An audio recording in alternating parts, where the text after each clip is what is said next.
So hi Lara, welcome to Sustainable Discoveries. So excited to have you here today and learn more about Lara Diamonds. Hello. Hello.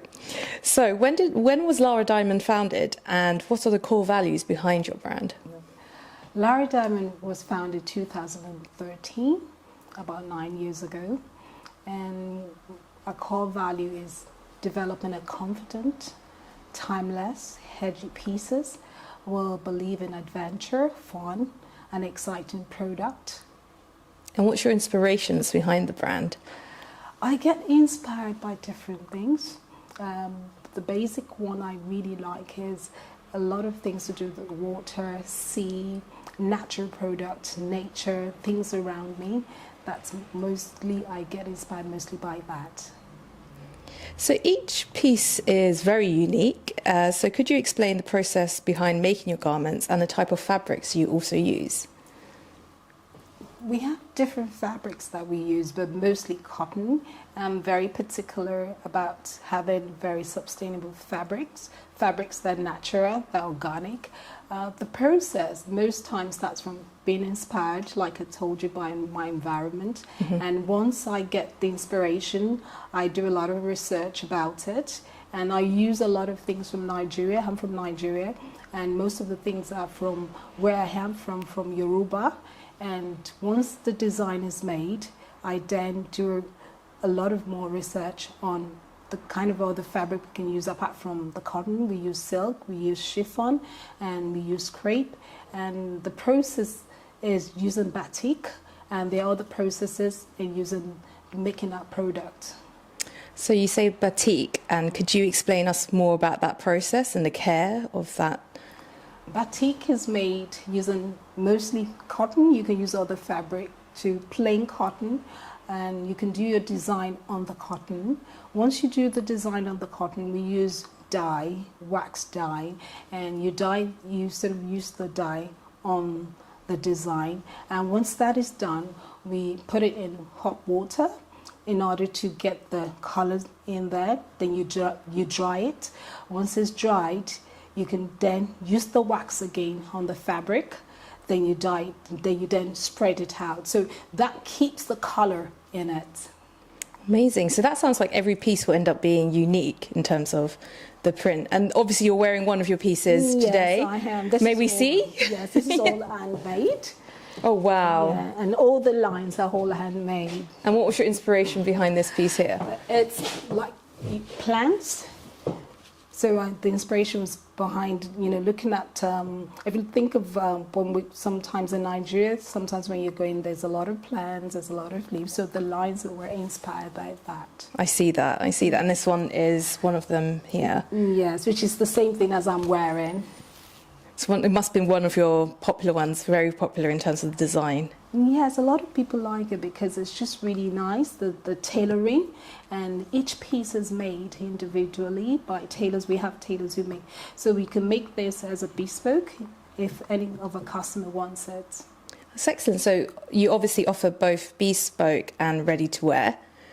Is there still is bespoke, would you say, still in demand? Yes, I would say it is. A lot of people like tailor-made clothes where you wear the clothes and it sits on you perfectly, and that's one of the things we offer, and it's still much in demand as ready to wear. And what do you get asked to make? From things like this, like the jacket, tailored jackets, trousers, and evening wear, day wear. A lot of clothes are being still ordered as bespoke. That's absolutely fantastic, being able to offer both bespoke and ready to wear, as bespoke is not as, accessible almost to everyone. Well, at the moment I offer it, and it's something that, we do it both in batik and other fabrics. That's fantastic. So we really, really admire your concept of using ethical batik fabric, and obviously you have some artisans that are behind this. So are they behind the hand dye process, or do you hand tailor your pieces yourself? Well, the artisan does the dyeing. I do the designing, like one of my products that I mentioned earlier on, Samantha, which was inspired purely by design, the plants, things near the water, shells. they will do that. Then what I then do is once we get the fabric, I have tailors, and they then make each product individually. If it's bespoke, if it's ready to wear, we make obviously more. So every piece is made by hand? Yes. By artisans. That's fantastic. How long does it take roughly for each piece to be made? Well, this would probably take, if we're depending, like, let's say a customer, it would take like 2 weeks. Oh, wow. From making the fabrics, getting it dyed, getting it ready, and tailoring. Wow. So one of your statements is infused by adventure. So where is this inspired from? I get inspired by nature, like I said, but I do get inspired by all the things. For example, one of my collection that I made called Fumilayo, I just saw my daughter's book and I really liked it, and it had nice shapes and it reminded me of South Africa, and I made a research on it and I made a collection. Another one was the Samantha, which I told you. It was another inspiration just based on research, and from research I then use what I have in Nigeria, where the batik comes from, and I sort of mix both of them. So it's almost an infusion of both European and African merged together. And I also look at historical clothing pieces and I merge them with contemporary. Wow. So you're a mum and a female entrepreneur, so you must face some challenges, but how do you juggle both of them? Wow. It's something I think it's better now. At the beginning it was quite tough. Being a mother, you want to be there for your children. I've got a daughter with special needs, which was one of the reasons why I started the batik fabric. And what I then do is, since I sort of understand the fact that I still love my fashion, I still enjoy being a mom, mm-hmm. I sort of organize myself, like in the mornings, making sure the kids are okay. Then during the day, then I know this is time for work. I focus on my work. And once it's time for them to come back, I know I shut down, then I start with the kids. I do have days that are not the way I've planned it, but because I know that I'm a mom and I enjoy being a mom, I just sort of face them at that time. And once I'm done with the kids, when they're in bed, then I'm up doing my designing, and I enjoy being both. So non-stop hard work? I would say sometimes, but I've also learned to be, sort of practice self-compassion, self-care. So I do take out times. I will have carers in and I'll go out and relax and enjoy myself to balance it. Oh, that's good. That's really, really good. So we're excited to have you showcasing your brand at Sustainable Discovery. So what is your opinion on this type of trade show, and how do you think this will help ethically kind and sustainable brands being all under one roof? I think coming together, there's something about synergy, there's something about being together, unity, understanding, having the same goal. I will go a little bit on my belief, like in the Bible it says when people are together there's nothing they can't do. At the moment we realize that a lot of brands believe in being ethical, being organic, which I am, I believe in that.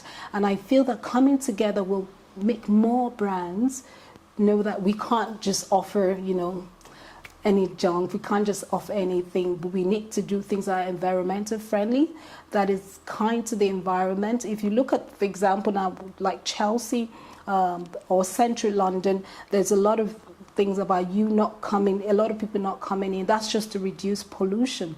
And so it's not just about the cars, the fuels, but also about the kind of products we offer. That is it kind to the skin. When we finish with the product, are we damaging the environment? Are we damaging the trees? So I really feel that it's a good idea and it's the way forward. A lot of products in the future won't be able to stand without it being ethical and using products that are good for the environment, good for our health. If you look at, example, cancer, some of the problem we've had with it is some of the product that's being used. So using things that will not leave the environment bad, but rather help the environment, will be something I'm really excited to do. That's really good to hear.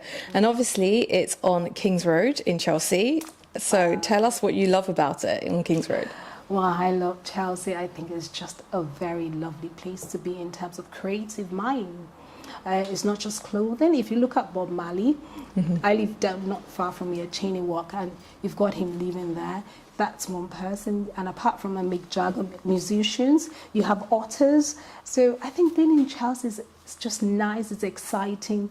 It's a buzzing place that, you know, you want to be part of it. So I'm really excited. It's always been a dream. So it's like a dream come true. I'm like, wow, yeah, and it's got so much history as well. So it's a brilliant place.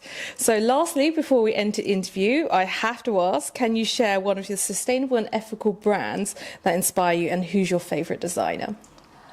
I think it's in my life. Stella McCartney. I think she's fantastic. I've always followed her.